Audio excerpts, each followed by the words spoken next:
Hello and welcome to today's cooking tutorial.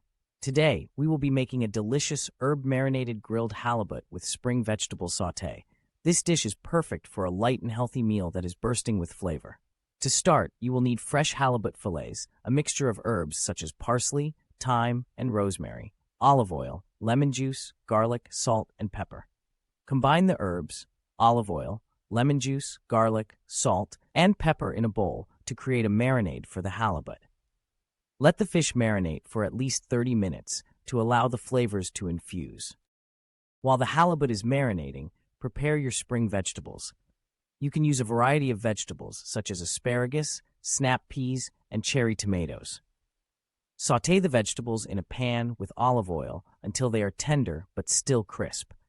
Once the vegetables are cooked, it's time to grill the halibut. Preheat your grill to medium-high heat and place the marinated halibut fillets on the grill. Cook for about 4 to 5 minutes on each side, or until the fish is cooked through and has nice grill marks. Serve the grilled halibut with the spring vegetable sauté on the side for a complete and delicious meal. Enjoy!